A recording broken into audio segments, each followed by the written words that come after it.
Hi, everyone. My name is Mary, a 29-year-old marketing executive living in the heart of Chicago. I'm 6 months into married life with my amazing husband, William, a brilliant software engineer. Together, we've built our dream home, a sleek, modern apartment that feels like a slice of heaven after long, busy days at work. Babe, have you seen my laptop charger?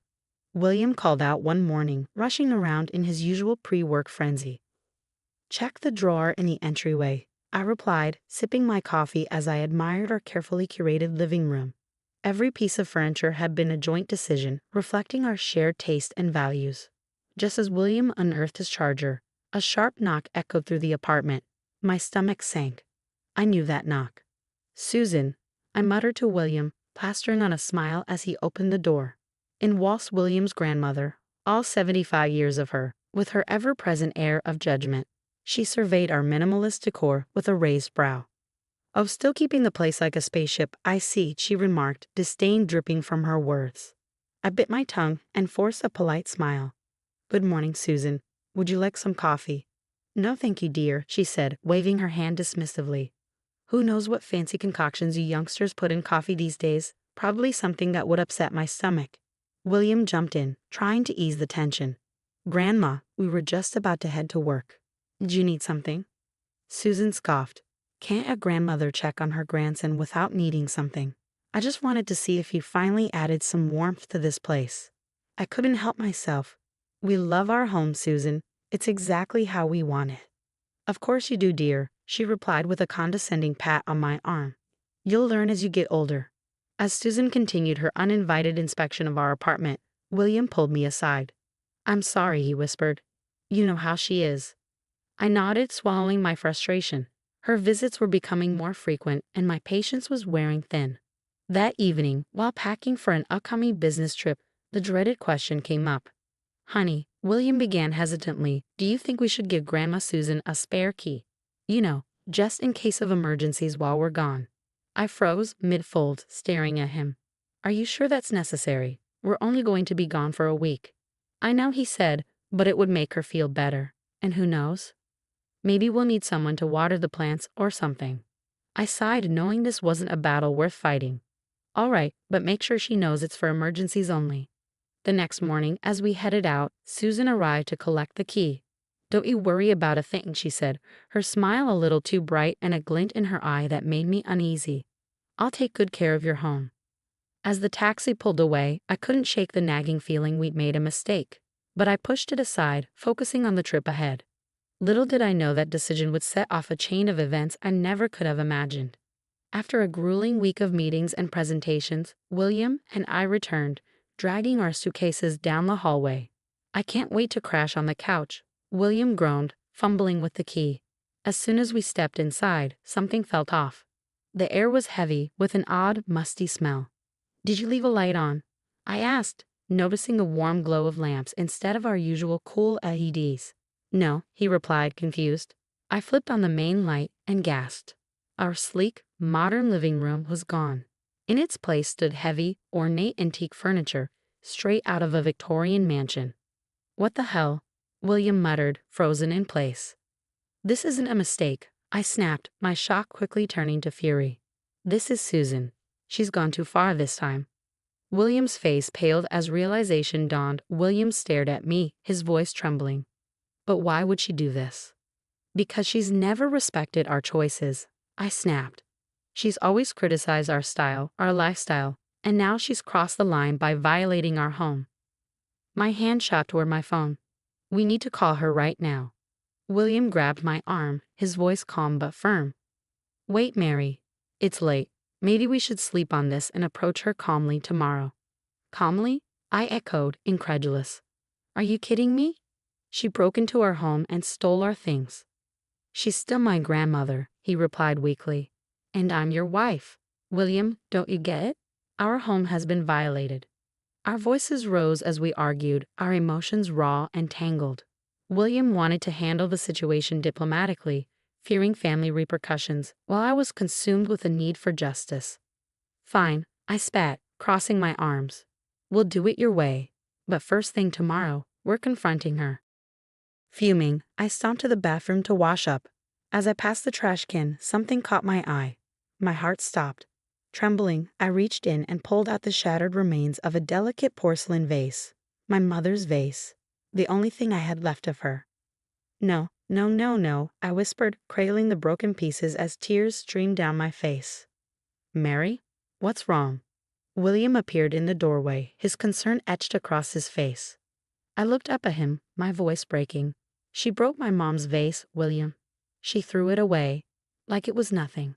The color drained from William's face as he knelt beside me. That's it, I said, my voice cold with fury. I don't care what time it is. We're calling Susan now, and we're getting our things back. All of it. William nodded, the weight of his grandmother's actions finally sinking in. The next morning, we sat through a tense, silent breakfast, picking at food neither of us could stomach. Suddenly, the jingle of keys at the door broke the silence, and in waltzed Susan, a triumphant smile on her face.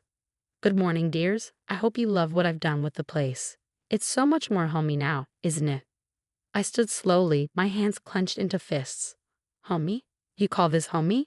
You broke into our apartment and stole our things. Susan's smile faltered. Broke in. I used the key you gave me, and I didn't steal anything. I improved this sterile box you call a home. Improved? I snapped. You replaced everything without our permission. You threw away our belongings. William stepped between us, his tone measured but firm. Grandma, we appreciate that you were trying to help, but this wasn't okay. You can't just change someone's home without asking. Susan waved a dismissive hand. Oh, you young people are so sensitive. I was doing you a favor. These antiques are worth a fortune. We don't want your antiques, I shouted. We want our things back. Where are they? Now, dear, Susan said, her tone condescending. No need to get hysterical. This is much better for you both. In fact, she turned to William, her expression softening. I've been meaning to talk to you about your choice in partners. William's eyes widened. What are you talking about? Susan placed a hand on his arm.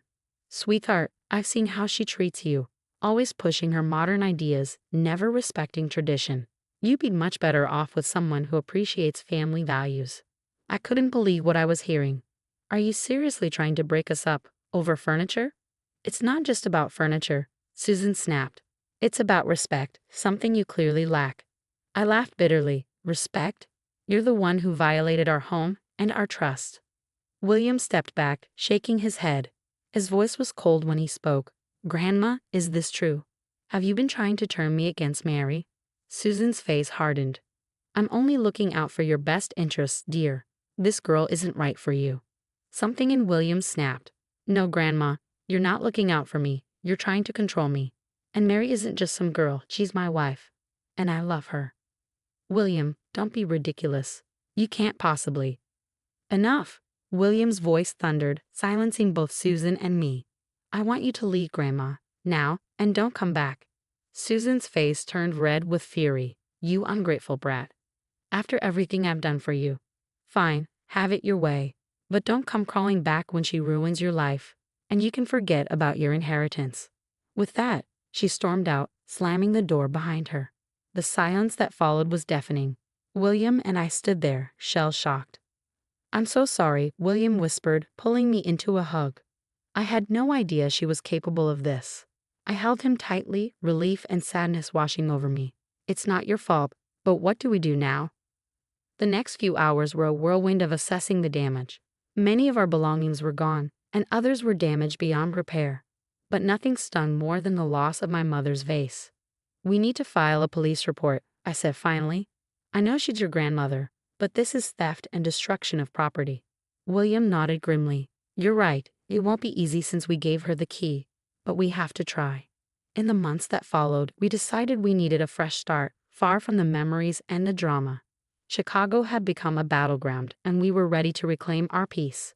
When William's company offered him a promotion in Seattle, it felt like fate giving us a fresh start. Are you sure about this? William asked as we packed up the last of our belongings in Chicago. It's a big move. I smiled, feeling more confident than I had in months. I'm sure. This is our chance to build something new together. Seattle welcomed us with open arms.